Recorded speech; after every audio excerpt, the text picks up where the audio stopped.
تمہارے والد صاحب میرے چچا جان ہے اور ان کا ڈانٹنا کیا، پٹائی کرنا بھی مجھے برا نہیں لگے گا۔ شیماما مصر ہوئی۔ تم ہمارے ساتھ چلو گی، بسما حیا آلود لہجے میں بولی۔ وہ خفا ہو جائے گا۔ کیا کیا کیا؟ شیماما چیخی۔ ایک دن میں بات یہاں تک پہنچ گئی ہے۔ اب میری آمد و رفت کی ذمہ داری اسی کی ہے، کل بھی اس کے ساتھ ہی لوٹی تھی، یقین مانو اس کے ساتھ موٹر سائیکل پر بیٹھنا مجھے مرسیڈیز کی سواری سے بھی اچھا لگا۔ شیماما نے حسرت بھرے لہجے میں کہا۔ خوش قسمت ہو بسما۔ بسما معترف ہوئی۔ اب مجھے بھی یہی لگتا ہے۔ یونیورسٹی میں ملتے ہیں۔ شیماما نے رابطہ منقطع کر دیا تھا۔ ماں کے جانے کے بعد اسے بستر سے نکلنے کی توفیق نہیں ہوئی تھی۔ رات کو عالیہ بیگم کمرے ہی میں کھانا لے آئی تھی۔ ماں کے دکھانے کو اس نے چند نوالے زہر مار کی اور پھر لیٹ گیا۔ گزشتہ رات سے مسلسل جاگ رہا تھا لیکن نیند ہنوز آنکھوں سے دور تھی۔ رات کے ہلکی سی غنودگی آئی، خواب میں بھی پریشان کن خیالات نے پیچھا نہیں چھوڑا تھا۔ صبح وہ یونیورسٹی جانے کو تیار تھا۔ اس نے شیماما سے حتمی بات کرنے کا فیصلہ کر لیا تھا۔ کلاس میں سب سے پہلے داخل ہونے والا طالب علم وہی تھا۔ طلباء کی آمد شروع ہوئی، اس کی منتظر آنکھیں دروازے کی طرف متوجہ رہیں۔ عقیل اور بسما اکٹھے ہی داخل ہوئے تھے۔ ان کے چہروں پر سخت خوشی، ماویہ کے اداس ہونٹوں پر پھیکی سی مسکراہٹ لے آئی تھی۔ بسما نے خوشگوار مسکراہٹ سے اسے سلام کہا اور اپنی نشست پر بیٹھ گئی۔ عقیل نے مصافحہ کرتے ہوئے پوچھا، کل کیوں نہیں آئے تھے؟ بسما بہن بہت اچھی لڑکی ہے۔ ماویہ اس کا استفسار گول کر گیا تھا۔ وہ برجستہ بولا، اچھے برے کا تو معلوم نہیں، پیاری بہت لگتی ہے۔ بسما نے انہی کی باتوں پر کان دھرے تھے۔ کچھ عقیل کی آواز بھی بلند تھی، تبھی ان کی جانب رخ موڑتے ہوئے شوخ لہجے میں بولی، میں نے سن لیا ہے۔ عقیل نے گھبرا کر پوچھا، کچھ غلط کہہ دیا کیا؟ اس نے آنکھیں نکالی۔ میری اچھائی تسلیم نہیں ہے، خالی پیریڈ میں خبر لیتی ہوں۔ وہ بے پرواہی سے بولا، ڈرتا نہیں ہوں؟ بسما شوقی ہوئی۔ ماویہ بھائی سن لیا؟ شیماما کلاس روم میں داخل ہوئی۔ ماویہ کو جواب دیا بھول گیا تھا۔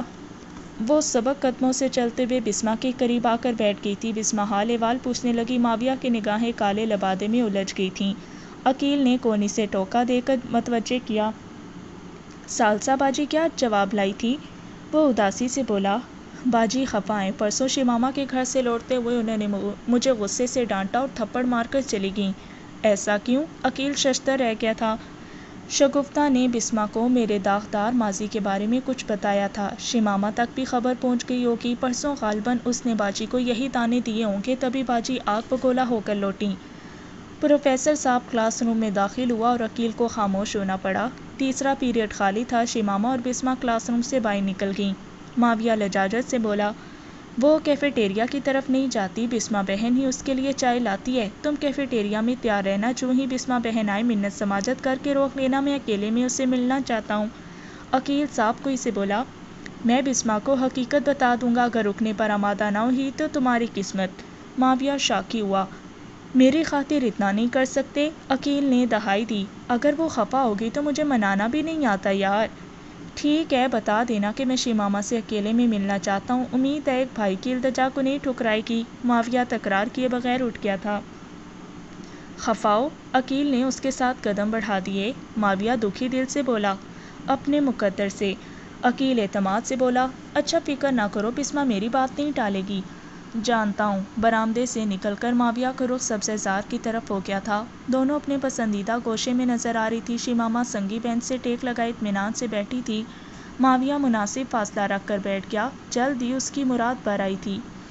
بسما کو کیفیٹیریا کا رخ کرتے دیکھ کر وہ دھڑکتے دل سے شیماما کی طرف بڑھ گیا۔ راستے کی طرف پیٹ کیے اس نے نقاب اٹھایا ہوا تھا۔ قدموں کی چاپ پر نقاب چہرے پر گراتے ہوئے وہ پیچھے مڑی۔ ماویہ کو دیکھ کر اس نے فوراً پرس سنبھالا اور اٹھنے کو پر تولے۔ وہ لجاجت سے بولا، شیماما پلیز میری التجا سن لو۔ غیر متوقع طور پر اس نے پرس واپس سنگی بینچ پر رکھا اور اٹھنے کا ارادہ ملتوی کر دیا۔ گویا زبان خاموشی کہا، فرماؤ۔ ماویہ نے امید بھری نظریں اٹھائیں۔ وہ گھٹنوں پر ٹھوری ٹیکے گھاس کو گھور رہی تھی۔ ماویہ کا ذہن سفید کاغذ کی طرح صاف ہو گیا تھا۔ تمام تمہیدیں اور نکات بھول گئے تھے۔ سر جھٹک کر یاد کرنے کی کوشش کی کہ اسے شیماما کو کیا کہنا تھا۔ بڑی مشکل سے لبوں سے نکلا، کیا چاہتی ہو؟ ماویہ کے کانوں میں جل ترنگ بجے، میں یا تم؟ اسے امید نہیں تھی جواب ملے گا۔ اس نے دہائی دی، کتنی بار معذرت کرنا پڑے گی؟ کس کس کے سامنے گناہوں کا اعتراف کرنا پڑے گا؟ کون کون سی سزا کاٹنا باقی ہے اور کب معافی ملے گی؟ شیماما کی طنزیہ آواز ابھری، مطالبہ کس نے کیا ہے؟ وہ روحان سا ہوا۔ کوئی تو وجہ ہے نا کہ بار بار میرا رشتہ ٹھکرایا جا رہا ہے۔ میرے والدین آئے، باجی بھی آئیں، میں خود بھی ہاتھ پھیلانے آیا تھا۔ وہ تلخی سے بولی۔ کوئی عقل میں آنے والی بات کرو، معاویہ نے احتجاج کیا۔ رشتہ بھیجنا بے عقلی ہے؟ شمامہ نے نفی میں سر ہلایا۔ نہیں، مگر لڑکی والوں کے انکار پر خود کو گناہ گار سمجھنا اور اسے اپنی سزا گرداننا ضرور حماقت ہے۔ معاویہ ملتجی ہوا۔ تمہارے بغیر جی نہیں پاؤں گا۔ وہ رکھائی سے بولی۔ یہ تمہارا مسئلہ ہے، کبھی تم بھی چاہت کی دعوے دار تھیں۔ معاویہ نے سہانے ماسی کو کریدا۔ وہ بے نیازی سے بولی۔ اگر تمہاری بات ختم ہوگی ہے تو جا سکتے ہو، مجھے اپنے کیے کی سزا مل گئی ہے۔ شمامہ، میں نے غلط کیا تھا، تم وہی غلطی نہ دہراؤ۔ مسٹر معاویہ، میں ایسی واہیات اور بیہودہ باتوں پر یقین نہیں رکھتی۔ ایک مشرقی لڑکی کا سرپرست والد ہوتا ہے۔ تمہارا رشتہ بابا جان نے رد کیا ہے، بلکہ حقیقت تو یہ ہے کہ خود تمہارے والدین بھی اس رشتے پر راضی نہیں ہیں۔ مجھے بھی دلچسپی نہیں ہے، صرف تمہارے چاہنے سے تو یہ شادی نہیں ہو سکتی۔ معاویہ بے یقینی سے بولا۔ ایمانداری سے بولو، کیا دل سے کہہ رہی ہو؟ تمہارے اطلاع کو عرض ہے کہ سوچا دماغ سے جاتا ہے اور بہتر ہوگا خوش فہمیوں سے نکل کر زندہ رہنا سیکھو۔ معاویہ کو امید نہیں تھی کہ شرم و حیا کی پتی اور چھوئی موئی شمامہ اسے یوں لاجواب کر دے گی۔ جھوٹ بول رہی ہو، وہ بے تابی سے چلایا۔ ثابت نہیں کر سکو گے؟ اس کے اطمینان میں فرق نہیں آیا تھا۔ تم سے شادی کرنا چاہتا ہوں، وہ منت پر اتر آیا تھا۔ وہ استہزائی لہجے میں بولی۔ ہمارے ہاں خود لڑکے کا رشتہ مانگنا کب سے رواج پا گیا ہے؟ وعدہ کرتا ہوں تمہیں خوش رکھوں گا، جو اعتبار چاہیے ہو دینے کو تیار ہوں۔ فضول میں توانائی ضائع کر رہے ہو۔ ٹھیک ہے، شادی پر حامی نہ بھرو، مجھے دھتکارتی رہو، کوئی واسطہ تعلق نہ رکھو، لیکن کسی اور سے بھی شادی نہ کرو۔ میں بھی نہیں کروں گا، تمہیں کسی اور کا بنتے دیکھنا یقیناً مجھ سے برداشت نہیں ہوگا۔ وہ زہر خوند ہوئی۔ تمہیں کسی اچھے ماہر نفسیات کی ضرورت ہے، معاویہ نے وحشت بھرے لہجے میں پوچھا۔ کیا چاہتی ہو، مر جاؤں؟ کسی اجنبی کے بارے میں ایسا کیوں چاہوں گی؟ تمہارے والد صاحب کی توہین کی، تمہیں اذیت پہنچائی، تضحیک کی، مذاق اڑایا، میری ان زیادتیوں کو معاف کر سکتی ہو؟ خود کو مجرم مانتے ہو تو اللہ پاک سے توبہ کرو۔ میں کون ہوتی ہوں معافی دینے والی؟ معاویہ لجاجت سے بولا۔ کہہ تو سکتی ہو نا تم نے مجھے معاف کیا۔ مسٹر معاویہ، امید کرتی ہوں تمہیں اپنے سوالات کا خاطر خواہ جواب مل گیا ہوگا۔ میں ایک ڈرائیور کی بیٹی ہوں اور اس یونیورسٹی میں سیٹھ صاحب کی مہربانی سے داخلہ ہو پایا ہے۔ اگر فیل ہوگی تو بابا جان سیٹھ صاحب سے آنکھیں نہیں ملا پائیں گے۔ اگر مہربانی کر سکتے ہو تو میرا پیچھا چھوڑ دو، نہیں تو مجھے یونیورسٹی چھوڑنا پڑے گی۔ لمحہ بھر توقف کر کے اس کی طنزیہ آواز ابھری۔ اور یہ درخواست ہے۔ اپنا پرس اٹھا کر اس نے کندھے پر لٹکایا اور کلاس روم کی طرف بڑھ گئی۔ معاویہ کی احتجاجی آواز ابھری۔ اتنی سنگ دل ہو گئی ہو کہ معاف بھی نہیں کر سکتی؟ شمامہ انسنا کرتے ہوئے کلاس روم کی طرف بڑھتی گئی۔ معاویہ حسرت بھری نظروں سے گھورتا رہ گیا۔ کیا رہا؟ کانوں میں عقیل کی آواز گونجی۔ وہ اور بسمہ دور سے ان پر نظر رکھے ہوئے تھے، شمامہ کے جاتے ہی قریب آ گئے تھے۔ معاویہ کا دکھی لہجہ ابھرا۔ سمجھتا تھا مجھ سے سنگ دل کوئی نہیں ہو سکتا۔ بسمہ نے اشتیاق سے پوچھا۔ کیا باتیں ہوئی، تفصیل بتاؤ نا معاویہ بھائی۔ شمامہ سے پوچھ لینا، دل گرفتگی سے کہتے ہوئے وہ پارکنگ کی طرف بڑھ گیا۔ دونوں سوالیہ نظروں سے ایک دوسرے کو گھورنے لگے۔ پروفیسر صاحب کے کلاس روم سے نکلتے ہی بسمہ اس کی جانب متوجہ ہوئی۔ کیا بات چیت ہوئی تھی؟ شمامہ نے عام لہجے میں تفصیل دہرا دی۔ بسمہ کا خیال تھا وہ اس کے نہ لوٹنے پر شوقی ہوگی، مگر شمامہ نے اس کا ذکر بھی نہیں کیا تھا۔ بسمہ اس کا ہاتھ تھامتے ہوئے ملتجی ہوئی۔ تو اسے معاف نہیں کرو گی؟ فضول بحث نہ کیا کرو، ناگواری سے کہتے ہوئے شمامہ نے ہاتھ چھڑا لیا تھا۔ شمامہ، وہ معافی مانگ رہا ہے، اسے اپنی غلطی تسلیم ہے، وہ سزا کاٹنے کو تیار ہے، اور کیا چاہتی ہو؟ شکر گزار رہوں اس کی اور اس کی بہن کی۔ تلخی سے کہتے ہوئے شمامہ نے نوٹس کھول لیے تھے۔ اب زیادتی کی مرتکب تم کر رہی ہو؟ بسمہ پاس نہیں آئی تھی۔ شمامہ نے نوٹس بند کر کے اپنی کتابیں اٹھائیں اور آخری نشست پر اقرا کے ساتھ جا بیٹھی۔ بسمہ نے اسے کڑی نظروں سے گھورا، مگر وہ اقرا کی طرف متوجہ تھی۔ بسمہ کا بگڑا موڈ دیکھتے ہی عقیل نشست چھوڑ کر اس کے پاس بیٹھ گیا۔ مجھے ڈانٹ لو، اس نے مصمصے لہجے میں بسمہ کے کان میں سرگوشی کی۔ بسمہ کے ہونٹوں پر دل آویز مسکراہٹ ابھری۔ آپ کو کیسے پتہ چلا میں غصے میں ہوں؟ اپنی بشی کو اچھی طرح جانتا ہوں۔ شمامہ زیادتی کر رہی ہے، بسمہ شوقی ہوئی۔ تو عقیل نے اس کی آنکھوں میں جھانکا۔ کبھی عقیل غریب کا بھی پوچھا ہے کہ بشی اس سے کتنا ستاتی ہے؟ بسمہ شوخی سے ہنسی۔ اب تو نہیں ستاتی، عقیل نے گلہ کیا، صبح سے میرا حال ہی نہیں پوچھا اور پورا پیریڈ گزر گیا ہے، مجھے نظر بھر کر نہیں دیکھا۔ بسمہ نے آنکھیں نکالیں، کیفیٹیریا میں اتنی دیر تو گپیں ہانکی ہیں۔ عقیل نے منہ بسورا، صرف ماویہ اور شمامہ کے مسئلے پر شروع رہی ہو۔ اس کا ہاتھ پکڑتے ہوئے وہ ندامت سے بولی، سوری، آئندہ ایسا نہیں ہوگا۔ خفا تو نہیں ہوں، عقیل نے تسلی دی۔ خفا ہو کر تو دکھائیں، اپنی اور آپ کی جان ایک کر دوں گی۔ عقیل متبسم ہو کر پروفیسر صاحب کی طرف متوجہ ہوا جو دیر ہونے پر معذرت کر رہا تھا۔ بسمہ بھی ناز سے مسکرا دی تھی۔ وہ یونیورسٹی سے سیدھا باجی کے ہاں چلا گیا تھا۔ چوکیدار نے اسے پہچانتے ہی دروازہ کھول دیا تھا۔ گاڑی صحن میں روک کر وہ اندرونی عمارت کی طرف بڑھا۔ ثالثی ڈرائنگ روم میں بیٹھی تھی۔ کار کی آواز پر نظریں اس کی طرف متوجہ ہوئیں۔ ماویہ کو دیکھتے ہی وہ اپنی خوابگاہ کی طرف بڑھ گئی۔ ڈرائنگ روم میں داخل ہوتے ماویہ کو وہ خوابگاہ میں گھستی نظر آ گئی تھی۔ وہ خوابگاہ کی طرف بڑھا، اتنی دیر میں ثالثی نے دروازہ بند کر دیا تھا۔ ماویہ نے دروازہ دھکیلا اور بند پا کر دستک دینے لگا۔ باجی، بات تو سنیں، دروازہ کھولیں۔ اس نے 3-4 بار دستک دی مگر ثالثی نے نہ تو دروازہ کھولا اور نہ کوئی جواب دیا۔ باجی پلیز مجھے صفائی کا موقع تو دیں، دروازہ کھولیں باجی۔ وہ وحشت زدہ سا دستک دیتا رہا مگر دروازہ نہیں کھلا۔ باجی صرف ایک بار میری بات تو سن لیں، پلیز مجھے ایک موقع تو دیں۔ باجی، باجی، وہ منت بھرے انداز میں پکارتا رہا مگر ثالثی کا دل نہیں پسیجا۔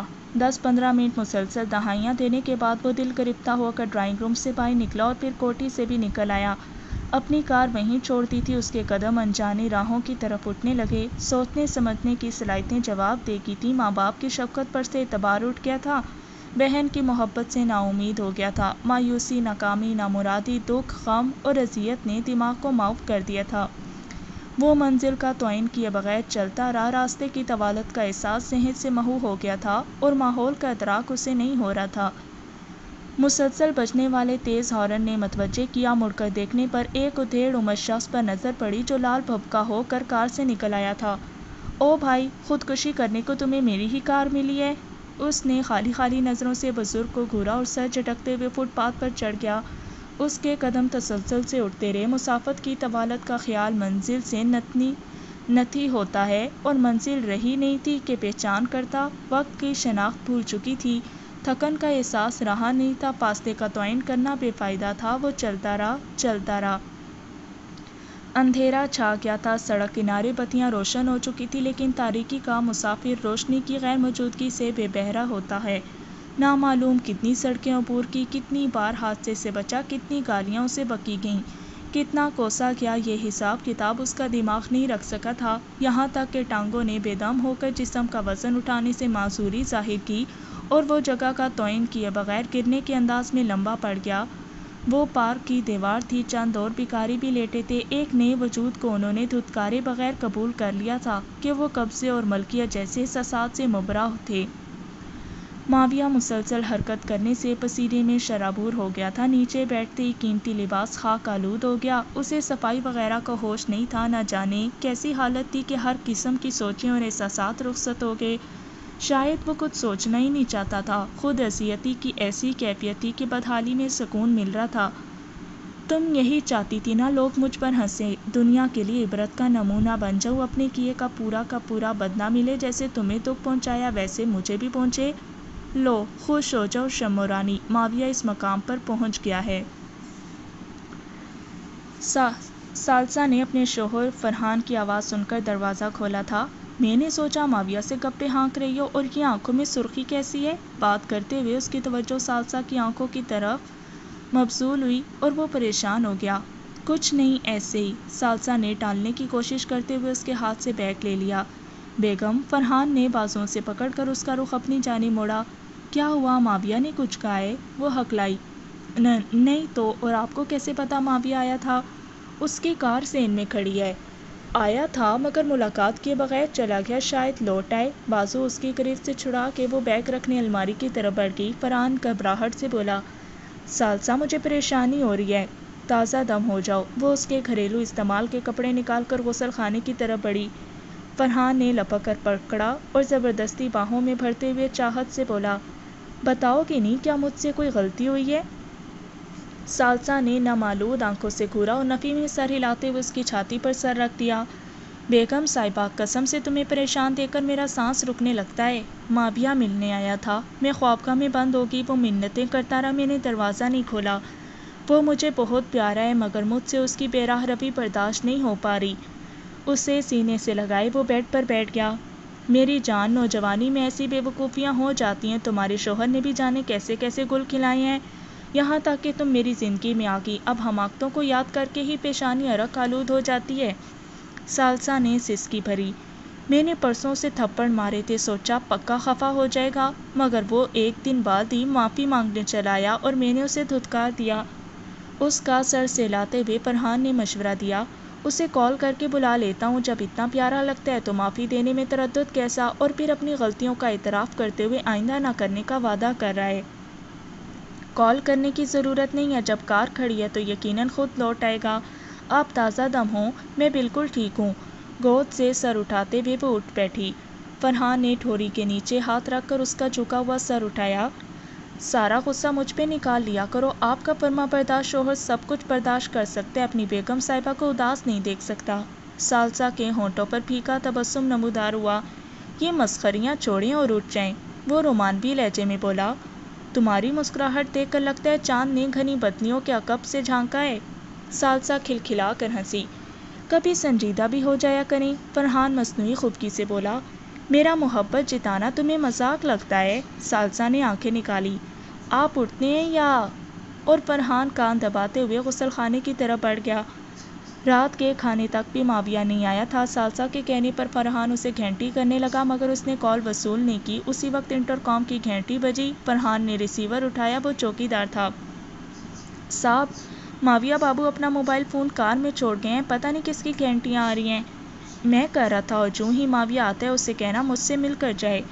چوکیدار کی ٹھیک ہے صاحب سنتے ہی اس نے ریسیور رکھا اور ثالثہ کی طرف متوجہ ہوا۔ وہ اپنا فون کار میں چھوڑ کے آئے۔ مجھے گھبراہٹ ہو رہی ہے، ثالثہ نے پریشانی ظاہر کی۔ سب ٹھیک ہو جائے گا، اس کی پیٹھ پر ہاتھ پھیرتے ہوئے فرحان نے تسلی دی۔ مجھے اس کی بات سن لینا چاہیے تھی۔ ثالثہ کی پریشانی ختم ہونے میں نہیں آ رہی تھی۔ چھٹی حس بار بار کسی خطرے کی نشاندہی کرتی اور اس کا دل بیٹھتا جاتا۔ گھنٹی کر کے پوچھ لو گھر نہ چلا گیا ہو۔ ثالثہ باپ کا فون نمبر ملانے لگی۔ پاپا کی جان، سیٹھ محمد علی نے کال وصول کرنے میں دیر نہیں کی تھی۔ اس نے پوچھا، پاپا ماویہ گھر پہنچ گیا ہے؟ جب آوارہ گردی کرنے نکلتا ہے تو اتنی جلدی نہیں لوٹتا، اور تم کیوں پوچھ رہی ہو؟ دوپہر کو آیا تھا، کار کھڑی کر کے جانے کہاں نکل گیا، موبائل فون بھی کار میں چھوڑ گیا ہے۔ اس نے فکرمندی ظاہر کی۔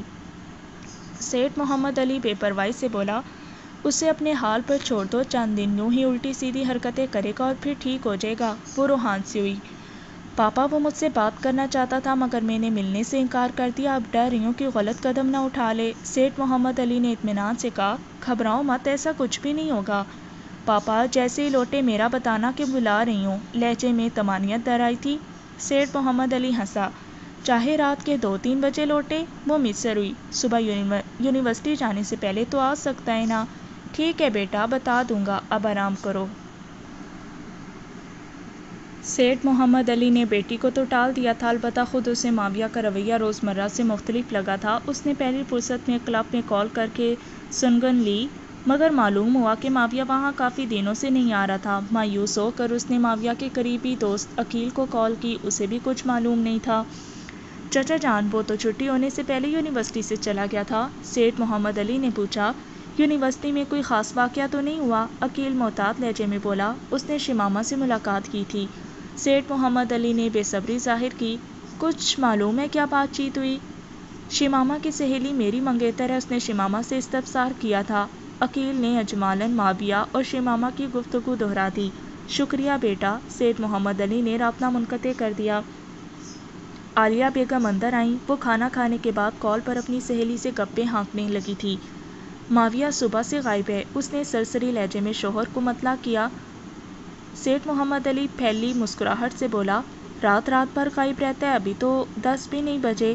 وہ بیٹی اور بیوی تو دلاسے دے رہا تھا لیکن خود اپنا دل بے چین تھا، چھٹی حس بار بار کسی انہونی کی خبر دے رہی تھی۔ ہاں مگر آج تو یونیورسٹی ہی سے نہیں لوٹا۔ یونیورسٹی سے اپنی باجی کے پاس گیا تھا۔ عالیہ متبسم ہوئی، ختم ہو گیا جھگڑا؟ ثالثہ صاحبہ اوپر سے تو بڑا رویہ دکھا رہی تھی۔ وہ بچپن ہی سے اس کا لاڈلا ہے۔ عالیہ نے منہ بنایا۔ بس شادی کے معاملے میں اس کی طرفداری نہ کرے، باقی اسے بھائی سمجھتی ہے یا بیٹا، مجھے کوئی اعتراض نہیں۔ اچھا آرام کرو۔ وہ بیوی کے دکھاوے کو لیٹ گیا تھا۔ کافی دیر سوچوں کے گرداب میں غوطے لگانے کے بعد ہی اسے نیند آ سکی تھی۔ دیر تک جاگنے کے باوجود وہ صبح تڑکے جاگ گیا تھا۔ آنکھ کھلتے ہی اس نے انٹر کام کا ریسیور اٹھا کر چوکیدار سے ماویہ کی آمد کا پوچھا، اور چوکیدار کا اب تک نہیں لوٹا صاحب سن کر اس کی پریشانی سوا ہو گئی تھی۔ کسی موہوم امید کے سہارے وہ بستر چھوڑ کر ماویہ کی خوابگاہ کی طرف بڑھ گیا، مگر بے شکن بستر منہ چڑھا رہا تھا۔ وہ ثالثہ کو گھنٹی کرنے لگا۔ جی پاپا، اس کی خمار آلود آواز سنائی دی۔ اس نے دھڑکتے دل سے پوچھا، ماویہ کس وقت لوٹا تھا؟ وہ متوحش ہوئی۔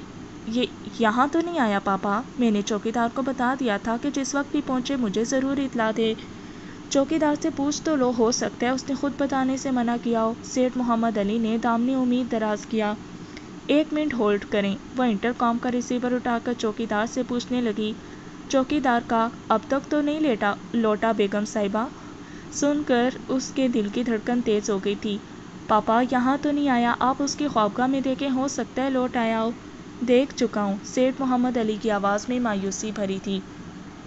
پاپا مجھے ڈر لگ رہا ہے۔ ثالثہ رونے پر تیار تھی۔ پریشان نہیں ہوتے بیٹا، یقیناً وہ ناراض ہو کر کسی دوست کے ہاں چلا گیا ہوگا۔ بیٹی کو تسلی دیتے ہوئے بھی وہ اپنی آواز میں شامل دکھ نہیں چھپا سکا تھا۔ اس کے دوستوں کو کال کر کے معلوم کر لیتے۔ کرتا ہوں کچھ، تم آرام کرو۔ سیٹھ محمد علی اپنی کوششوں کا ذکر کر کے اسے مزید پریشان نہیں کرنا چاہتا تھا۔ پاپا میں آپ کے پاس آ رہی ہوں۔ جواب سنے بغیر اس نے رابطہ منقطع کر دیا۔ شام تک سیٹھ محمد علی ہر اس شخص کو کال کر چکا تھا جسے ماویہ کے بارے میں ذرا سی بھی سنگن مل سکتی تھی۔ اس نے یوسف کو بھی کال کی تھی، لیکن ہر جگہ سے مایوسی بھرا جواب ہی موصول ہوا تھا۔ تمہیں اس کی بات سننا چاہیے تھی، عالیہ نے 20 بار ثالثہ کو کہا تھا۔ ہر دفعہ ماں کے کہنے پر اس کی پشیمانی میں اضافہ ہو جاتا تھا۔ ہمیشہ لاڈ اٹھاتی آئی ہو، اب ایسی کون سی قیامت ٹوٹ پڑی تھی کہ تمہیں اس کی بات سننا بھی گوارا نہیں تھا؟ عالیہ بیگم بس بھی کرو، تم سارا الزام ثالثہ کے سر منڈ رہی ہو۔ کیا غلط کر رہی ہوں؟ وہ شوہر پر الٹ پڑی۔ بیجا لاڈ پیار سے پہلے اسے بگاڑا اور اب ایک دم اس کی اصلاح کا شوق چڑھ گیا۔ ثالثہ آنکھیں نم کیے خاموش بیٹھی رہی۔ اچھا تھوڑی دیر ان شکووں کو رہنے دو۔ عالیہ کو جھڑک کر وہ ایس پی کو کال کرنے لگا۔ وہ اس کے پرانے واقفکار تھے۔ مسئلہ سن کر ایس پی نے تسلی دی اور وعدہ کیا کہ وہ 2-3 تھانے داروں کے سپرد ماویہ کی تلاش کا کام کرتا ہے۔ فرحان بھی رات کو وہیں پہنچ گیا تھا۔ تمام کافی دیر تک ڈرائنگ روم میں بیٹھے کسی اچھی خبر کے منتظر رہے، یہاں تک کہ سیٹھ محمد علی نے آرام کا مشورہ دیا۔ بستر پر لیٹ کر بھی نیند آنکھوں سے کوسوں دور تھی۔ ثالثہ تو گاہے بگاہے سسکیاں بھر کر رونے لگتی۔ فرحان ساتھ لپٹا کر اسے تسلی دیتا رہا۔ ماویہ بھائی کا کچھ پتہ چلا؟ عقیل کے پیچھے نشست سنبھالتے ہوئے بسمہ مستفسر ہوئی۔ عقیل نے رات کو گھنٹی ہی پر اسے ماویہ کے غائب ہونے کی اطلاع دی تھی۔ عقیل نے لا علمی ظاہر کی۔ پتہ نہیں، یونیورسٹی پہنچ کر اس کے والد کو کال کرتا ہوں۔ یونیورسٹی تک وہ اسی موضوع پر بات کرتے رہے۔ پارکنگ سے نکل کر وہ پختہ روش پر چڑھے، تبھی سیٹھ عبدالکریم صالح کی خوبصورت مرسیڈیز یونیورسٹی میں داخل ہوئی۔ بسمہ تجاہل عارفانہ سے کام لے کر آگے بڑھ گئی۔ عقیل کی نظر ادھر اٹھی۔ اس نے بسمہ کو مطلع کرنے میں دیر نہیں کی تھی۔ تمہاری شمع رانی پہنچ گئی ہے۔ خاموشی سے چلتے رہیں۔ بسمہ کے لہجے میں ناگواری چھپی تھی۔ عقیل ہنسا۔ اب تک خفا ہو؟ وہ بیزاری سے بولی۔ اس موضوع کو نہ چھیڑنا بہتر رہے گا۔ جانے بھی دو یار، اتنی سنگ دلی اچھی نہیں ہوتی۔ بسمہ بھنا کر بولی۔ جائیں اس کی دل جوئی کریں۔ وہ بیزارگی سے بولا۔ ایسا کھٹول لہجہ میری حرکتِ قلب بند ہونے کا سبب بھی بن سکتا ہے۔ تو پھر صرف اپنی باتیں کریں۔ بسمہ کے لہجے میں نرمی در آئی تھی۔ بسمہ شمامہ تیز قدموں سے چلتے ہوئے عقب میں پکار رہی تھی۔ اسے زبردستی روکتے ہوئے عقیل نے دبے لہجے میں کہا، میری بشی بہت اچھی ہے۔ بسمہ نے آنکھیں نکالی مگر شمامہ قریب پہنچ گئی تھی، اسے کچھ کہنے کا موقع نہیں ملا تھا۔ وہ آتے ساتھ بولی، عقیل بھائی ہم آ رہی ہیں۔ عقیل خوش دلی سے سر ہلاتا ہوا کلاس روم کی طرف بڑھ گیا۔ بسمہ بے تنائی سے کھڑی رہی۔ اس کے ہاتھ تھامتے ہوئے شمامہ نے پوچھا، خفا ہو؟ کس رشتے سے؟ بسمہ سچ میں خفا تھی۔ شمامہ ملتجی ہوئی۔ تمہاری خلوص اور محبت پر اتراہ کر زیادتی کی مرتکب ہو جاتی ہوں، مجھے معاف کر دو۔ بسمہ ہاتھ چھڑا کے آگے بڑھ گئی۔ 7 قدم بڑھاتے ہوئے شمامہ لجاجت سے بولی، معاف نہیں کرو گی؟ میں کون ہوتی ہوں معاف کرنے والی؟ بے اعتنائی سے کہتے ہوئے وہ آگے بڑھتی رہی۔ شمامہ روحان سی ہوئی۔ معافی مانگ تو رہی ہوں، کہتی ہو تو پاؤں کو ہاتھ لگا لیتی ہوں، بسما طنزیہ لہجے میں بولی۔ شکریہ۔ گہرا سانس لیتے ہوئے شمامہ نے قدم روکے اور اس گوشے کی طرف بڑھ گئی جہاں وہ روزانہ بیٹھا کرتی تھیں۔ بسما بے نیازی سے چلتی رہی۔ برآمدے میں قدم رکھتے ہی اس نے بے اختیار مڑ کر دیکھا۔ شمامہ سنگی بینچ سے ٹیک لگائے گھٹنوں پر ٹھوری ٹیک کر بیٹھ گئی تھی۔ اس کا رخ مخالف سمت کو تھا۔ بسما کے ہونٹوں پر تبسم نمودار ہوا اور وہ اس کی جانب بڑھ گئی۔ پراٹھا لایا ہے یا بھول گئی ہو؟ قریب پہنچتے ہی اس نے بظاہر روکھے لہجے میں پوچھا تھا۔ شمامہ کے ہونٹوں سے دبی دبی سسکی برآمد ہوئی۔ وہ منڈکڑی یعنی گھٹنوں میں سر دے کر بیٹھی تھی۔ ساتھ بیٹھ کر بسما کے بازوؤں نے اس کا گھیراؤ کیا اور اس کا شوخی بھرا لہجہ کہکا گونجا۔ اپنی شمع رانی سے بھلا خفا ہو سکتی ہوں؟ چھوڑو مجھے اور جاؤ اپنے عقیل کے پاس۔ شمامہ نے کسمساتے ہوئے اس کے بازوؤں سے نکلنے کی کوشش کی۔ یہ نہ ہو میرے ہاتھوں ماری جاؤ۔ اسے آزاد کرتے ہوئے بسما نے اس کی پیٹھ پر تھپار رسید کی۔ مجھے بات نہیں کرنا۔ شمامہ نے خفگی کا مظاہرہ کیا۔ بسما نے آنکھیں نکالی۔ نواب زادی صاحبہ، خفا میں ہوں اور منانا تم نے، اس لیے جلدی سے شروع ہو جاؤ۔ شمامہ چپ سادے بیٹھی رہی۔ بسما نے دھمکی دی۔ معافی مانگنی ہے کہ چلی جاؤں؟ شمامہ روحان سی ہوئی۔ تم اس کی طرفداری کیوں کرتی ہو؟ مجھے غصہ آ جاتا ہے اور الٹی سیدھی حرکتیں کرنے لگتی ہو۔ بسما ترشتی سے بولی۔ وضاحتیں نہیں، معافی مانگنے اور آئندہ ایسی بیہودہ حرکت سے توبہ کرنے کا کہا ہے۔ شمامہ پیچارگی سے بولی۔ یونیورسٹی میں تمہارے سوا میرا کوئی بھی نہیں ہے، مجھے معاف کر دو بسما۔ آئندہ کوشش کروں گی کہ تمہیں ناراضگی کا موقع نہ دوں۔ بسما کی جان۔ بسما نے فرتے جذبات میں اسے لپٹا لیا تھا۔ میں بالکل بھی خفا نہیں ہوں، بس تھوڑا سا تنگ کر رہی تھی۔ کیا پتا تھا تم اتنی قنوتی ہو جاؤ گی، اور کچھ بھی کہو کچھ بھی کرو میں تم سے خفا نہیں ہو سکتی۔ آئندہ ایسا کرو گی؟ شمامہ نے لاڈ سے پوچھا۔ بسما نے منہ بنایا۔ کیا ہے یار، اب تمہاری غلط حرکتوں پر احتجاج بھی نہیں کیا جا سکتا۔ شمامہ چہکی۔ پٹائی کر لیا کرو یا سختی سے ڈانٹ دیا کرو، خفا ہونا ضروری ہوتا ہے؟ بسما فلسفیانہ لہجے میں بولی۔ صحیح کہا، چاہنے والوں کو محبوب کی ناراضگی ہر سزا سے بڑھ کر معلوم ہوتی ہے۔ شمامہ تلملائی۔ اب اگر اس کا ذکر کیا تو سر پھاڑ دوں گی تمہارا۔ کل سے بتائے بغیر غائب ہے، اس کے گھر والے سخت پریشان ہیں۔ بسما نے عقیل سے سنی معلومات اس کے گوشے گزار کرنے میں دیر نہیں کی تھی۔ شمامہ نے اٹھتے ہوئے کہا، چلیں، پیریڈ شروع ہونے میں منٹ آدھ ہی رہ گیا ہے۔ بسما ملامت بھری نظروں سے اسے گھورتے ہوئے کھڑی ہو گئی۔ خالی پیریڈ میں کلاس روم سے باہر نکلتے ہوئے عقیل نے بسما کو معاویہ کے نہ ملنے کے بارے میں بتا دیا تھا۔ وہ لجاجت سے بولی، 2 پیالی چائے تو لا دو۔ عقیل بے نیازی سے بولا، نوکر نہیں ہوں تمہارا۔ نہیں۔ بسما نے آنکھیں نکالیں۔ عقیل نے مسمسی شکل بنائی۔ تو یوں کہو نا، منت کیوں کرتی ہو؟ کہکا لگاتے ہوئے وہ شمامہ کے ساتھ ہو لی۔ سنگی بینچ سے ٹیک لگاتے ہوئے شمامہ مسکرائی۔ شادی سے پہلے ہی غریب کو ڈرایا ہوا ہے۔ بسما وارفتگی سے بولی، ڈرتا نہیں، محبت کرتا ہے۔ شمامہ پرخلوص لہجے دعا گو ہوئی۔ اللہ پاک ہمیشہ تمہاری جوڑی سلامت رکھے۔ بسما فوراً بولی، آمین، اور تمہاری بھی۔ شمامہ بھدکی۔ مجھے اس کا نام سننا گوارا نہیں اور تم ہماری جوڑی بنانے پر تلی ہو؟ بسما متبسم ہوئی۔ میں نے تو معاویہ بھائی کا نام نہیں لیا۔ شمامہ نے موضوع تبدیل کرتے ہوئے اس کے دکھتی رگ پر ہاتھ رکھا۔ پراٹھا کھانا ہے کہ نہیں؟ نکالو نا۔ بسما اس کے شولڈر بیگ پر جھپٹی۔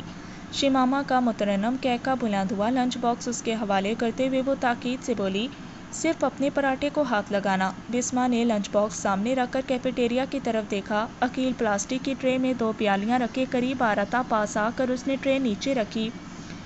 کوئی اور حکم بیگم صاحبہ؟ بسما نے ایک پراٹھا لے کر لنچ باکس اس کی طرف بڑھایا۔ سرتاج، سبزی کا پراٹھا بنایا ہے، کیفیٹیریا میں آرام سے بیٹھ کر کھاؤ اور لنچ باکس وہیں نہ چھوڑ دینا۔ عقیل بھائی جھوٹ بول رہی ہے، پراٹھا آپ کی بہن نے بنایا ہے، یہ ہٹ حرام صرف کھانا جانتی ہے۔ عقیل مسکین لہجے میں بولا، جانتا ہوں بہن، اسی لیے تو آج کل امی جان سے روٹی بنانا سیکھ رہا ہوں۔ بسما کھلکھلائی۔ شمامہ کی بھی ہنسی چھوٹ گئی تھی۔ عقیل محبت بھری نظریں بسما کے ملیح چہرے پر ڈال کر کیفیٹیریا کی طرف مڑ گیا۔ وہ تفاخر سے بولی، سن لیا؟ جانتی ہوں تم سا خوش قسمت شاید ہی کوئی ہو۔ شمامہ اداس ہو گئی تھی۔ بسما چائے کی پیالی اٹھاتے ہوئے بولی، یقین مانو وہ بدل گیا ہے۔ اپنا پراٹھا سرتاج کے حوالے کر کے میرے حصے پر تو ہاتھ صاف نہ کرو۔ شمامہ نے پراٹھا لینے کو ہاتھ بڑھایا۔ میرا سرتاج ابھی نہیں بنا، تمہارے بھائی کو دیا ہے۔ بسما نے آدھا پراٹھا اسے پکڑایا۔ لمحے بھر توقف کے بعد بولی، پتہ تو چل گیا نا، وہ اب تک نہیں ملا۔ شیماما چائے کی پیالی اٹھاتے ہوئے بے نیازی سے بولی، میرا تعلق محکمہ سراغ رسانی سے ہے، نہ میں تھانے دار ہوں۔ اس نے صرف معافی ہی تو مانگی ہے، ترس نہیں کھا سکتی؟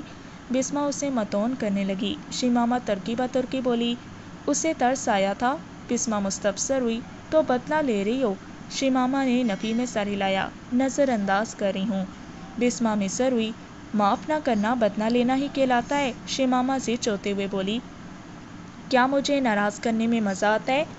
تمہاری بھلائی کا سوچ رہی ہوں، وہ تمہیں محبوب ہے اور اسی لیے معافی نہیں دے رہی کہ پھر سے ہارنا نہیں چاہتی۔ شیماما تل ملائی، بسمہ کے بیہودہ تجزیے، اسے مار بیٹھو گی اور زندگی بھر کا چین کھو دو گی۔ بسمہ نے کوشش جاری رکھی تھی، تمہارا کام تھا نصیحت کرنا اور مشورہ دینا، خدارا اپنی نصیحت کو قرآن و حدیث کا مقام نہ دو کہ جس کو مانے بغیر چارہ نہ ہو، اور مشورہ دیا جاتا ہے، مسلط نہیں کیا جاتا۔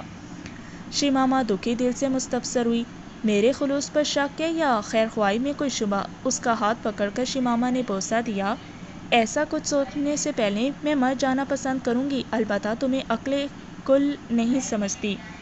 چلیں؟ بسمہ نے گھڑی پر نگاہ دوڑا کر اٹھنے کو پر تولے۔ شیماما اس کے چہرے پر ناراضگی تلاشنے کی ناکام کوشش کرتے ہوئے کھڑی ہوگی، شاید وہ لاجواب ہو گئی تھی، شاید بحث کرنے کی ہمت نہیں رہی تھی، شاید شیماما کو اس کے حال پر چھوڑنے کا فیصلہ کر لیا تھا، شاید بد دل ہو گئی تھی۔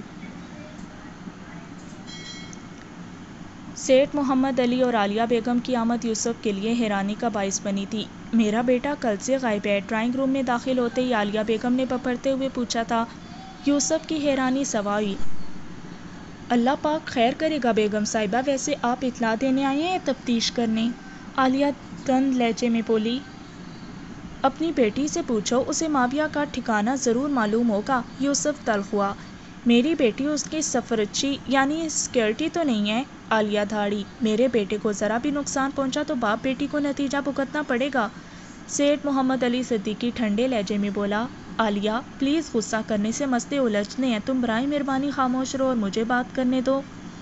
یوسف ہونٹ کاٹتے ہوئے خاموش رہا، وہ میاں بیوی کو بیٹھنے کی دعوت بھی نہیں دے سکا تھا۔ سیٹھ محمد علی صدیقی نے بیوی کا ہاتھ پکڑ کر زبردستی بٹھایا اور اس کے ساتھ نشست سنبھالتا ہوا بولا، یوسف بھائی یقیناً آپ ایک ماں کی جذباتی باتوں کو دل پر نہیں لائیں گے۔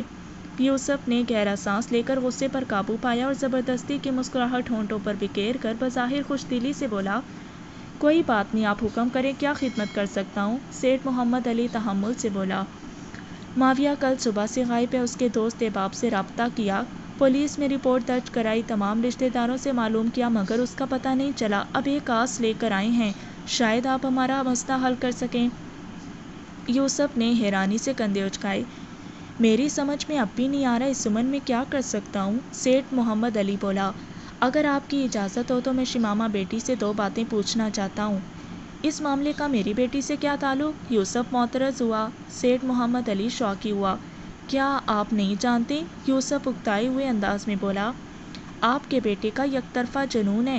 سیٹھ محمد علی نے للکارتی نظروں سے گھورا، تجاہل عارفانہ سے کام لے رہے ہو یا بے خبر ہو؟ جی چچا جان، پوچھیں۔ اچانک دروازے سے چاند طلوع ہوا، اس کے مونے چہرے پر چھایا حسن و ملال باریک بین نگاہوں سے اوجھل نہیں ہو سکتا تھا۔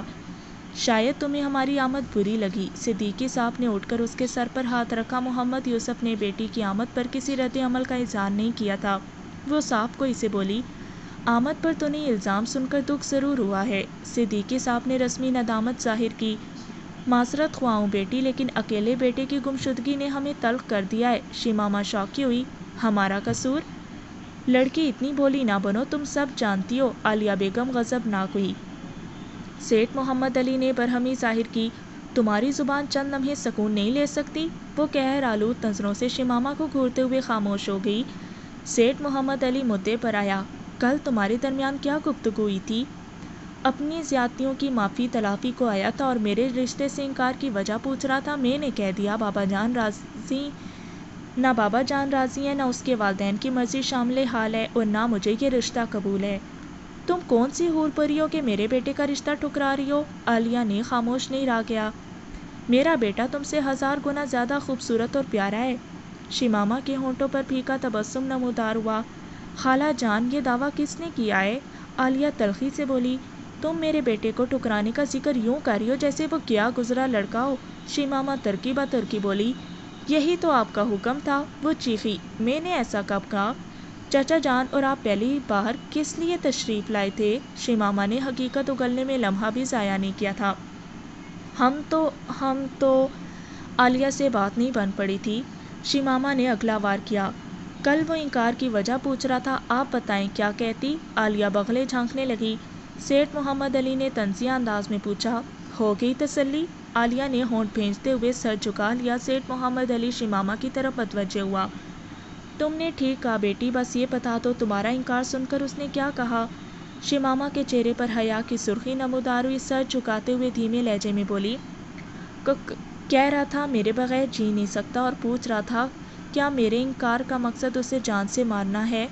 میں نے کہا کسی اجنبی کی موت کی خواہش میں کیوں کرنے لگی، اور پھر میں نے اسے درخواست کی کہ میرا پیچھا چھوڑ دے، کیونکہ اس کی وجہ سے نہ صرف میں بدنام ہو رہی ہوں بلکہ میری پڑھائی کا بھی حرج ہو رہا ہے، اور اس اعلیٰ یونیورسٹی میں سیٹھ عبدالکریم صاحب کی مہربانی سے میرا داخلہ ہو پایا ہے۔ فیل ہونے کی صورت میں بابا جان کو سیٹھ صاحب کے سامنے شرمندگی اٹھانا پڑے گی۔ عالیہ پھر درمیان میں کودی۔ پہلے محبت کا کھیل رچایا اور اب میرا بیٹا اجنبی ہو گیا؟ ہاں، شیماما نے بے باکی سے سر ہلایا۔ کیونکہ ایسا اس کے والدین چاہتے ہیں۔ سیٹھ محمد علی نے خشمگی نظروں سے بیوی کو گھورا اور شیماما کو مخاطب ہوئے، بیٹی مافیہ کی تلاش میں ہماری مدد کر سکتی ہو؟ شیماما کے لہجے میں حیرانی تھی۔ مجھے کیا کرنا ہوگا؟ سیٹھ محمد علی نے دامن امید دراز کیا۔ تم دونوں اتنے قریب تھے، کیا اندازہ نہیں ہے وہ کہاں چھپ سکتا ہے؟ ہماری رفاقت کی طوالت 2 دنوں پر مشتمل ہے۔ پہلے دن اس نے اظہار کیا اور اگلے دن میں نے اسے بابا جان سے ملا دیا۔ جب اسے پتہ چلا کہ میں ڈرائیور کی بیٹی ہوں تو بابا جان کی توہین اور میری تسلیل کر کے چلا گیا۔ اب آپ ہی بتائیں اتنی طویل رفاقت میں اسے کتنا جان سکی ہوں گی؟ عالیہ تفاخر سے کھلکھلائی۔ بلا شبہ سیٹھ محمد علی کے اعلیٰ نسب بیٹے کو ایک ڈرائیور اور اس کی بیٹی سے متنفر تو ہونا چاہیے تھا۔ شیماما کی طنزیہ نظریں اس کی جانب اٹھی مگر اس نے کچھ کہنے سے گریز کیا تھا۔ سیٹھ محمد علی بھی ملامتی نظروں سے بیوی کو گھورنے لگے جو مسلسل اوٹ پٹانگ باتوں سے اسے شرمندہ کر رہی تھی۔ چچا جان مجھے اجازت ہے؟ غصے کی حالت میں بھی شیماما کو اخلاقیات نہیں بھولے تھے۔ سیٹھ محمد علی ملتجی ہوا۔ بیٹی وعدہ کرو مافیا کے بارے میں کچھ بھی معلوم ہونے پر فوراً اطلاع ہوگی۔ بے فکر رہیں، اس نے اسبات میں سر ہلایا۔ ایک آخری درخواست، سیٹھ محمد علی نے اسے امید بھری نظروں سے گھورا۔ شیماما پھیکی مسکراہٹ سے بولی، بڑے درخواست کرتے نہیں، حکم دیتے اچھے لگتے ہیں چچا جان۔ جیتی رہو بیٹی، مگر اس معاملے میں براہ راست تمہارا سودوں زیاں مضمر یعنی فائدہ نقصان چھپا ہے، اس لیے حکم نہیں دیا جا سکتا۔ شیماما کچھ کہے بغیر سوالیہ نظروں سے جانب متوجہ رہی۔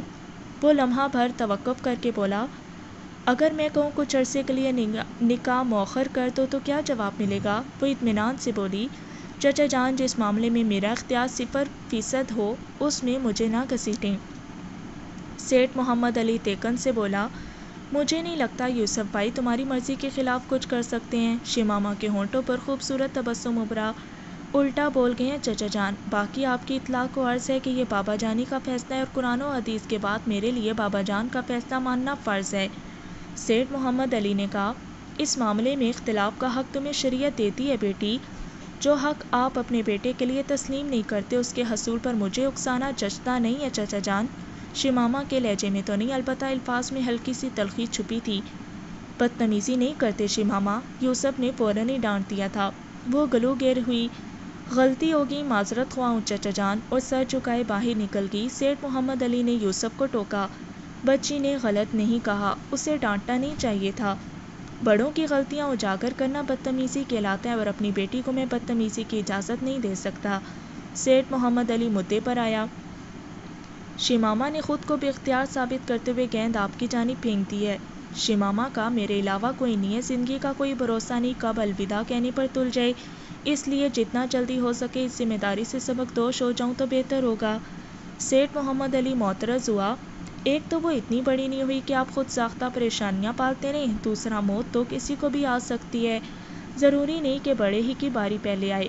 خاکم بدہن یعنی میرے منہ میں خاک، شیماما یا اس کے ہونے والے شوہر کی باری آپ سے پہلے آ جائے پھر؟ سیٹھ صاحب، آپ سے متفق ہونے کے باوجود میرا فیصلہ برقرار ہے کیونکہ میرے مد نظر اپنی بیٹی کی بھلائی ہے۔ ایسا اچھا رشتہ دوبارہ نہیں ملے گا، اس لیے معذرت خواہ ہوں۔ سیٹھ محمد علی لجاجت سے بولا۔ آپ سے سیٹھ نہیں، ایک مجبور باپ مخاطب ہے۔ یوسف نے حیرانی ظاہر کی۔ شمامہ اور معاویہ کی شادی کے حق میں آپ ہیں نہ میں، پھر ایسا مطالبہ کرنا میری سمجھ سے باہر ہے۔ وہ شمامہ کے نکاح کا سن کر برا فروختہ ہوا ہے۔ اگر اسے معلوم ہو گیا کہ شمامہ کا نکاح فی الحال نہیں ہو رہا تو یقیناً لوٹ آئے گا۔ یوسف نے نکتہ اٹھایا۔ اور جب دوبارہ شمامہ کا نکاح ہوگا تب کیا؟ کسی بھی قیمت، کسی بھی حالت میں آپ کم از کم مجھے 2 سال کی مہلت دیں۔ خدا کو حاضر و ناظر جان کر کہتا ہوں، اس دوران خدا نخواستہ آپ کو کچھ بھی ہو گیا، شمامہ بیٹی میری ذمہ داری ہوگی، کوئی کمی نہیں آنے دوں گا، سگی بیٹی سمجھ کر رخصتی کراؤں گا، چاہیں تو پکی تحریر لے لیں۔ یوسف طنزیہ لہجے میں بولا، گویا آپ میرے جذبات کو خرید رہے ہیں۔ باخدا ایسا نہیں ہے، میں صرف اپنے بیٹے کو بچانے کی فکر میں ہوں۔ اس نے شمامہ کے ساتھ زیادتی کی، آپ کی شان میں گستاخی کی ہے، سب تسلیم کرنے کے باوجود میں اسے نقصان پہنچتے نہیں دیکھ سکتا۔ یہ بھی جانتا ہوں کہ اب شمامہ کبھی بھی اس سے شادی پر تیار نہیں ہوگی، نہ آپ یہ گوارا کریں گے۔ البتہ شمامہ کی منگنی مؤخر کر کے آپ مجھ پر احسان کر سکتے ہیں۔ آپ ناجائز مطالبہ کر رہے ہیں، میں بیٹی کی زندگی کے فائدہ نقصان کو کسی دوسرے پر قربان نہیں کر سکتا۔ میں قسم کھا کر کہتا ہوں، آپ یا شمامہ بیٹی نقصان میں نہیں رہیں گے۔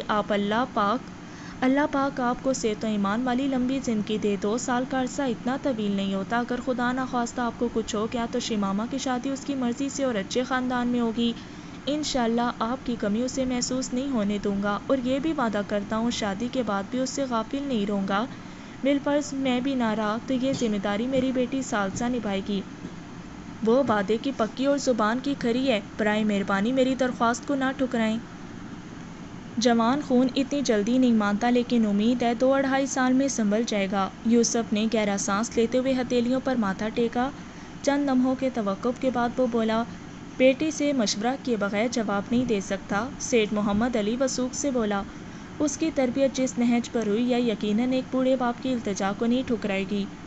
ہمیں سوچنے کو چند دن کی مہلت دیں، جواب کا منتظر رہوں گا۔ سیٹھ محمد علی صدیقی جانے کے ارادے سے کھڑا ہو گیا۔ عالیہ نے بھی نشست چھوڑ دی تھی، باتوں کے شغل میں مہمان نوازی کے تقاضے نہیں نبھا سکا۔ یوسف کے لہجے میں ندامت تھی۔ مجھے یاد تھا بابا جان۔ شمامہ چائے کے برتنوں کے ساتھ اندر داخل ہوئی۔ محمد یوسف نے یاد دلایا، کھانے کا وقت تھا بیٹی، چائے بہتر ہے۔ خوش دلی سے کہتے ہوئے محمد علی نے دوبارہ نشست سنبھال لی۔ شمامہ نے چینی پوچھ کر میاں بیوی کو چائے بنا کر دی۔ اب آپ کے حوالے تیسری پیالی کر کے وہ باہر نکل گئی۔ یوسف کو بیٹی کے چہرے پر خوشی کی واضح چمک نظر آ رہی تھی۔ شمو رانی کو خوش دیکھ کر جو سکون مجھے ملتا ہے اس کا مقابلہ کوئی خوشی نہیں کر سکتی۔ کھانا کھاتے بھی یوسف اعتراف کیے بغیر نہیں رہ سکا تھا۔ آپ کو خوش لگ رہی ہوں؟ شمامہ نے حیرانی ظاہر کی۔ بہت زیادہ، البتہ وجہ معلوم نہیں ہے۔ شمامہ نے موضوع تبدیل کیا۔ سیٹھ صاحب کو کیا جواب دینے کا ارادہ ہے؟ یوسف ہنسا۔ پکی سن کو، وہ عورت جو چھپ چھپ کر دوسروں کی باتیں سنے، پکی سن کو ہو۔ شمامہ نے منہ بنایا۔ ایسا پہلی بار تو نہیں ہوا جو حیران ہو رہے ہیں؟ یوسف نے چھڑنا جاری رکھا۔ پھر بھی معیوب تو ہیں نا؟ شمامہ روحان سی ہوئی۔ چائے بنا رہی تھی بابا جانی، اور باورچی خانہ ڈرائنگ روم سے کتنا کچھ دور ہے۔ یوسف اس کی جان بخشی کرتا ہوا بولا، تم سے مشورہ کر کے ہی سیٹھ صاحب کو جواب دے سکوں گا۔ وہ فوراً بولی، مجھے معاف رکھیں۔ یوسف مصر ہوا، بتانا تو پڑے گا۔ شمامہ ہنسی، مجھے لگتا ہے سیٹھ صاحب آپ کو قائل کرنے میں کامیاب رہے ہیں۔ چلو ایسا ہی ہے، اب سچ بتاؤ کیوں خوش ہو؟ وہ عقیدت بھری نظروں سے باپ کے مشفق چہرے کو دیکھتے ہوئے بولی، جس لڑکی کو 2 سال باپ کے سائے میں رہنے کی خوشخبری مل جائے اس سے زیادہ خوش کون ہو سکتا ہے؟ یوسف نے منہ بنایا، پہلے بھی تمہاری شادی تو نہیں کر رہا تھا؟ وہ صاف کوئی سے بولی، کسی کی منکوحہ بننے کے بعد احساس آزادی چھن جاتا ہے۔ یوسف شوقی ہوا، تم انکار کا حق رکھتی تھی۔ شمامہ وارفتگی سے بولی، کیا لگتا ہے آپ کی تمنا پر سر جھکانے کے علاوہ بھی کوئی رد عمل ظاہر کر سکتی ہوں؟ باخدا آپ ابھی کسی خانہ بدوش کو میرا ہاتھ پکڑا دیں تو چوں بھی نہیں سنیں گے۔ یوسف تفاخر سے بولا، مجھے شمو رانی پہ فخر ہے۔ شمامہ نے اشتیاق ظاہر کیا، اچھا بتائیں نا سیٹھ صاحب کو کیا جواب دیں گے؟ تمہاری خوشی دیکھنے کے بعد بھلا کیا جواب دے سکتا ہوں؟ شمامہ وسیع قلبی سے بولی، اگر آپ کو کوئی قباحت نظر آ رہی ہے تو میری خوشی سے زیادہ اہمیت میرے فائدے کی ہے، خوب دیکھ بھال کے فیصلہ کریں۔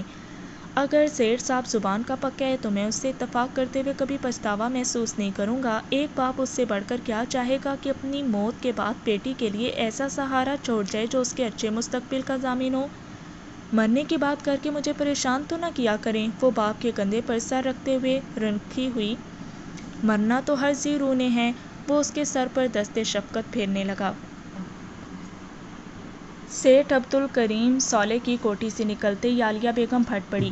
پہلے اس کلموہی کے نکاح پر خوش ہو رہے تھے اور اب مہلت مانگ کر اس ننگی تلوار کو سر پر لٹکا رہے ہیں۔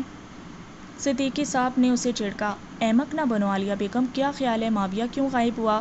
کچھ بھی ہے، میں ایک ڈرائیور کی بیٹی کو بہو نہیں بنا سکتی۔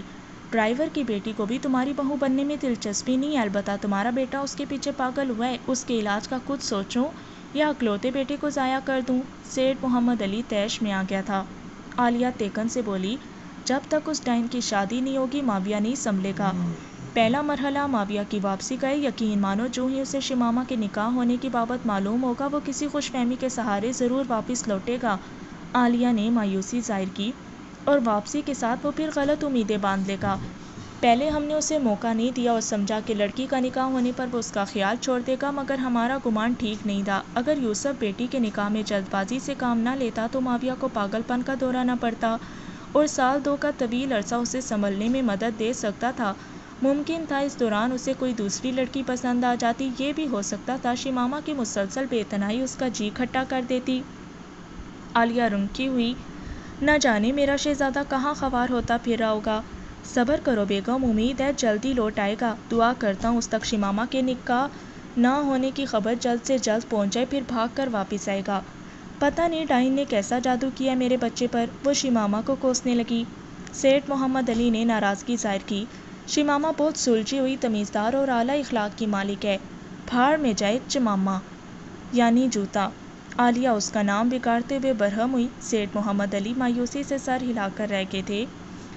ثالثہ بے صبری سے ان کی منتظر تھے۔ کھانے کی میز پر سیٹھ محمد علی نے اسے یوسف سے ملاقات کی تفصیل بتائی اور چند نوالے زہر مار کر کے خوابگاہ کی طرف بڑھ گیا۔ عالیہ بیگم نے ایک نوالہ لینے کی ضرورت بھی محسوس نہیں کی اور خوابگاہ میں جا کر لیٹ گئی۔ بستر پر لیٹتے ہی سیٹھ محمد علی کو یوسف کی کال موصول ہوئی۔ رسمی کلمات دہرا کر وہ بولا، سیٹھ صاحب مجھے آپ کی پیشکش قبول ہے۔ شکریہ یوسف بھائی، مجھے آپ سے یہی امید تھی، اور بے فکر رہو، سیٹھ محمد علی صدیقی میں ہزاروں خرابیاں ہو سکتی ہیں لیکن زبان کا کھرا اور وعدے کا پکا ہے۔ خدا نہ خواستہ تمہیں کچھ بھی ہوا میں یہی سمجھوں گا کہ ثالثہ میری اکلوتی بیٹی نہیں ہے، اور میری عمر نے بھی وفا نہ کی تو ثالثہ اس کا چھوٹی بہن کی طرح خیال رکھے گی۔ اگر چاہتے ہو تو اسٹامپ پیپر پر لکھ کر بھی دے سکتا ہوں۔ یوسف اداسی سے بولا، وعدہ خلافی کرنے والے کو ایک کاغذ پر درج چند الفاظ روک نہیں سکتے۔ مطمئن رہو، وقت آنے پر سیٹھ محمد علی صدیقی کو یاد دہانی نہیں کرانا پڑے گی۔ اجازت چاہوں گا سیٹھ صاحب، بس یہی اطلاع دینے کو کال کی تھی۔ یوسف نے رابطہ منقطع کر دیا۔ عالیہ بیگم نے مغرورانہ لہجے میں پوچھا، مان گیا ہے؟ ہاں، سیٹھ محمد علی عجیب سے لہجے میں بولا، نیک بخت ایک بار پھر احسان مند کر گیا۔ کہیں تم اس ڈائن کو بہو بنانے کا تو نہیں سوچ رہے؟ عالیہ چونک کر اٹھ بیٹھی تھی۔ سیٹھ محمد علی کے ہونٹوں پر پھیکی مسکراہٹ نمودار ہوئی۔ اگر تمہارے بیٹے کی طرح وہ بھی اسے شدت سے رشتہ جوڑنا چاہتی تو شاید میرا جواب ہاں میں ہوتا، مگر وہ اس سے نفرت کرتی ہے۔ عالیہ مغرورانہ لہجے میں بولی، وہ ماویہ کو ٹھکرائے گی، اسے اپنے بیٹے کے جوتوں کی صفائی بھی نہ کرنے دوں۔ محمد علی صاحب کوئی سے بولا، وہ ٹھکرا چکی ہے عالیہ بیگم، ہر غریب کو لالچی یا روپے پیسے کا بھوکا سمجھنا تمہاری حماقت ہے۔ 2 بار تم باپ بیٹی سے مل چکی ہو، کبھی لگا کہ انہیں تمہاری دولت سے ذرا سی بھی دلچسپی ہے؟ عالیہ تلخ ہوئی، اور آپ اپنے بیٹے کو دھتکارنے والی کے گن گا رہے ہیں؟ سیٹھ محمد علی کے ہونٹوں پر استہزائی تبسم ابھرا۔ تمہارا خیال ہے اسے ماویہ کو اپنا لینا چاہیے تھا؟ وہ گڑبڑائی۔ نہیں، میرا مطلب ہے اسے شادی کو ہاں نہیں کرنا چاہیے تھی، لیکن ایسا ہمارے کہنے پر کرتی۔ اگر وہ ماویہ سے محبت کرتی تو تمہارا کہنا کس خوشی میں مانتی؟ آسان حل تھا، ماویہ سے عدالتی شادی کر لیتی، ہم کب تک اکلوتے بیٹے سے خفا رہتے، جلد یا بدیر اسے چھاتی سے لگا لیتے۔ عالیہ طیش میں آئی، خون نہ پی جاتی ڈائن کا؟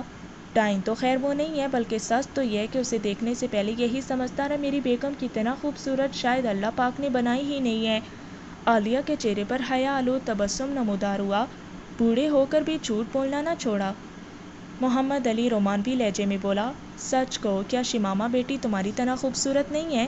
عالیہ نے منہ بنایا، صرف خوبصورتی ہی تو سب کچھ نہیں ہوتی۔ محمد علی نے ٹھنڈا سانس بھرا، ہاں یہی مار کھا گئی ہے بیچاری۔